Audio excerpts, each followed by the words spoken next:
আসসালামু আলাইকুম। পৃথিবীর যে যে প্রান্ত থেকে দেখছেন সবাইকে সালাম ও শুভেচ্ছা জানাচ্ছি। আজকে একটি জিনিস দেখলাম, রিপোর্ট দেখলাম পত্রিকাতে যে বিডিআর বিদ্রোহের ঘটনায় মাননীয় প্রধানমন্ত্রী শেখ হাসিনা সহ সাবেক সেনাপ্রধান মইনুল সহ ৫৭ জনের বিরুদ্ধে অভিযোগ দায়ের করা হয়েছে।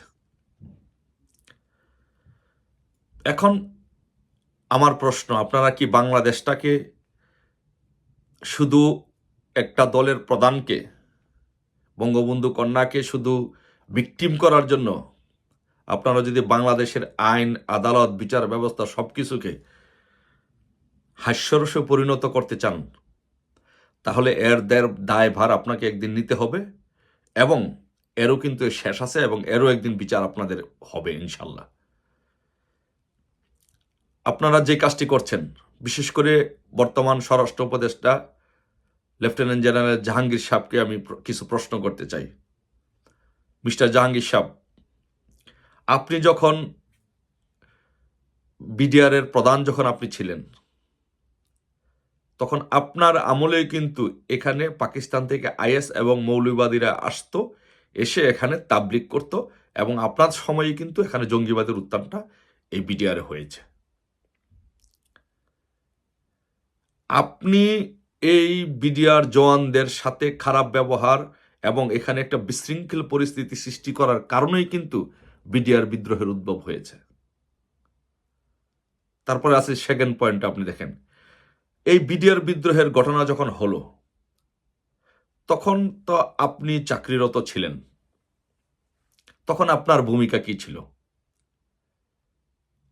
আপনি একজন সেনাবাহিনীর ঊর্ধ্বতন অফিসার হিসেবে তখন আপনার ভূমিকা কি ছিল, নাম্বার ওয়ান।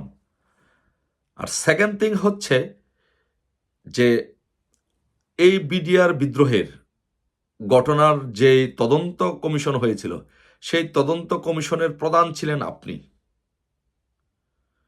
সে আপনার তদন্ত রিপোর্টের ওপর ভিত্তি করে এই বিডিআর বিদ্রোহের মামলার বিচার সম্পন্ন হয়েছে।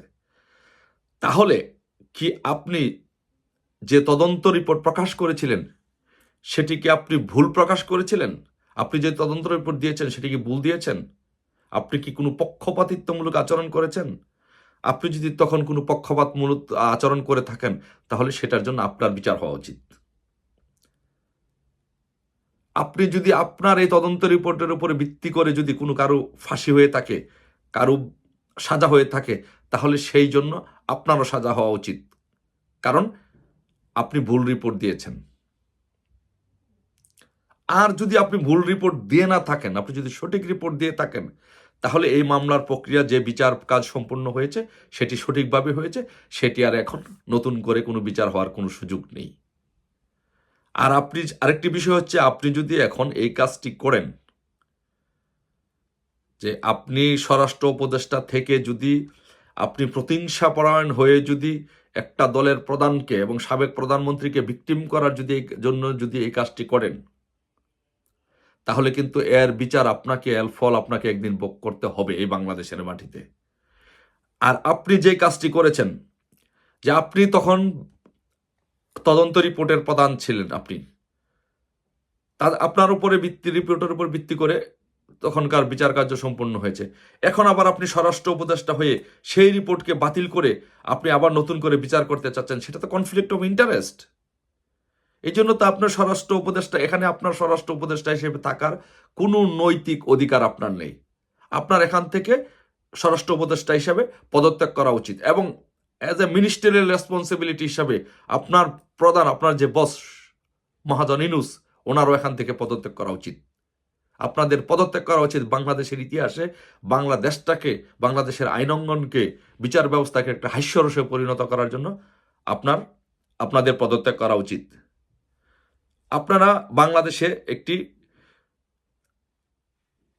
ব্যাড জুডিশিয়াল প্রেসিডেন্ট এস্টাবলিশ করতেছেন, যার ফলে আপনাদের এই ব্যাড জুডিশিয়াল প্রেসিডেন্ট এস্টাবলিশ করার ফলে বাংলাদেশের ইতিহাসে সমস্ত মামলা, ইতিহাসে 1971 সাল থেকে যত মামলা ছিল, যে এই জুডিশিয়াল প্রেসিডেন্ট যদি আপনারা এস্টাবলিশ করেন, সকল মামলায় আবার নতুন করে বিচার করা সম্ভব হবে।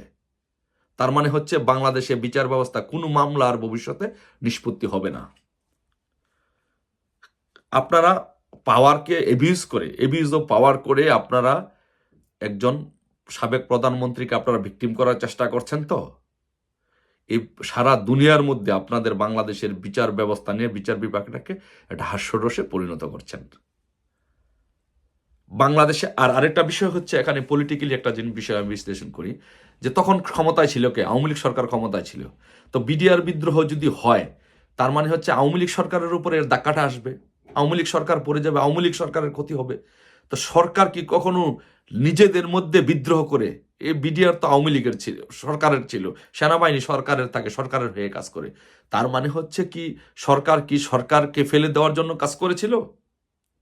This is a common sense, matter of common sense. আপনি একবার চিন্তা করে দেখেন যে আওয়ামী লীগ সরকার তো নিজের সরকারকে টেপল করার জন্য, ফেলে দেওয়ার জন্য বিডিআর বিদ্রোহ করেন নাই। বিডিআর বিদ্রোহে কারা করেছে? বিডিআর বিদ্রোহ করেছে বিডিআর বিদ্রোহী জওয়ানরা, এবং তাতে ফুয়েলিং করেছে নাসির উদ্দিন পিন্টু সহ যারা ছিল, তারা ফুয়েলিং করেছে যাতে সরকার, আওয়ামী লীগ সরকার পড়ে যায়।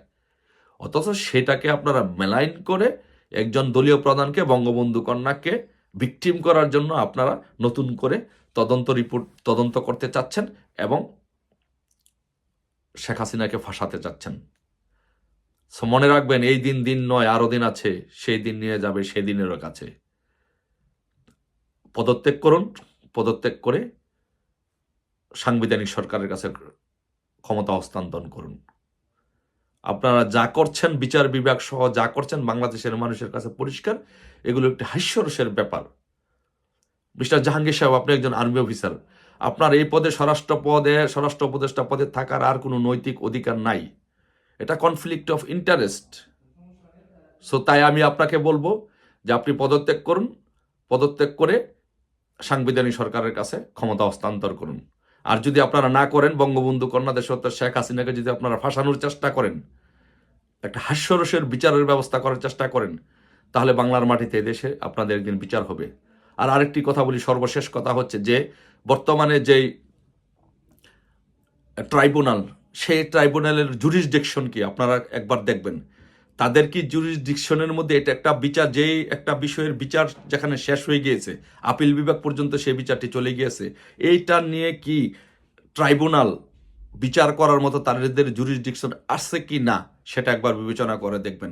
এই ট্রাইব্যুনালের সেই জুরিসডিকশন নেই, আইনগত ভিত্তি নেই। তাই আমি বলবো যে এইসব হাস্যরস না করে সাংবিধানিক সরকারের কাছে ক্ষমতা হস্তান্তর করুন, দেশে শান্তি শৃঙ্খলা ফিরিয়ে আনুন, মানুষের দ্রব্যমূল্যের দাম কমান, আইন শৃঙ্খলা পরিস্থিতি উন্নতি করুন, মানুষের পাশে দাঁড়ান। নয়তো ইতিহাসে, বাংলার ইতিহাসে আপনাদের করুণ পরিণতি হবে, করুণ বিচার হবে ইনশাল্লাহ। জয় বাংলা, জয় বঙ্গবন্ধু।